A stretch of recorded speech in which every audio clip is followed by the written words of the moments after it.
Assalamualaikum warahmatullahi wabarakatuh. Kembali dengan saya Ustadz Everyday Plin. Kali ini dengan bahan ajar digital IPS, Kekayaan Sumber Energi Indonesia untuk materi pelajaran kelas 4 sekolah dasar.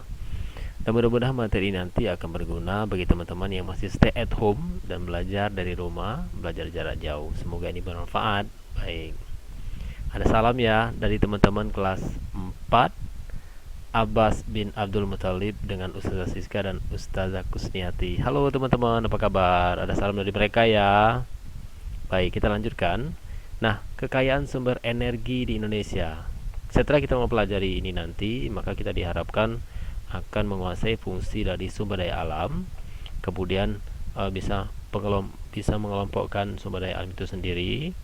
Kemudian di sini kita membahas kegiatan ekonomi berdasarkan sumber daya alam, dan mengetahui sumber daya alam yang dapat diperbaharui, juga sumber daya alam yang tidak dapat diperbaharui, serta memanfaatkan sumber daya alam yang ada di Indonesia itu sendiri. Baik, kita masuk yang pertama. Fungsi sumber daya alam di lingkungan sekitar. Lingkungan merupakan segala sesuatu yang ada di sekitar manusia dan mempengaruhi kehidupan manusia. Nah, sumber daya alam seperti udara, cahaya, dan air merupakan lingkungan bagi kita. Lingkungan menyediakan kebutuhan bagi manusia dalam berbagai hal seperti masyarakat di daerah dataran tinggi banyak memanfaatkan hasil kebun untuk dijual di pasar. Selanjutnya, sumber daya alam adalah segala sesuatu yang berasal dari alam dan dimanfaatkan untuk memenuhi kebutuhan manusia. Apa saja? Sumber daya alam dikelompokkan menjadi dua, yaitu berdasarkan lokasi sumbernya dan sifatnya. Nah, menurut lokasinya, sumber daya alam dibagi menjadi dua, yaitu sumber daya alam darat dan sumber daya alam perairan. Sedangkan menurut sifatnya, sumber daya alam dikelompokkan menjadi sumber daya alam yang dapat diperbarui dan sumber daya alam yang tidak dapat diperbarui. Sekarang kita masuk ke mengidentifikasi kegiatan ekonomi berdasarkan ketersediaan sumber daya alam. Kegiatan ekonomi yang dilakukan oleh masyarakat sangat bergantung pada sumber daya alam yang terdapat di lingkungan. Ada yang dilakukan di dataran rendah, dataran tinggi, sungai, danau, pantai, dan laut. Perbedaan kegiatan ekonomi masyarakat berdasarkan kondisi atau letak tempat tinggalnya merupakan karakteristik antar ruang. Misalnya, masyarakat yang tinggal di daerah pantai biasanya berprofesi sebagai nelayan, petani kelapa, atau penjaga pantai. Kegiatan lain tersebut merupakan salah satu bentuk pemanfaatan sumber daya laut. Selanjutnya, seluruh wilayah Indonesia memiliki sumber daya alam yang beraneka ragam. Sumber daya alam (SDA) merupakan kekayaan alam yang dapat dikelola dan dimanfaatkan untuk memenuhi kebutuhan hidup masyarakat. Yang pertama, sumber daya alam yang dapat diperbaharui adalah sumber daya alam yang jumlahnya tidak terbatas dan dapat dimanfaatkan terus-menerus. Contohnya misalnya air, angin, tumbuhan, hewan, dan sinar matahari. Yang kedua adalah sumber daya alam yang tidak dapat diperbarui adalah sumber daya alam yang jumlahnya terbatas dan apabila telah habis dipakai membutuhkan waktu yang lama untuk menyediakan kembali.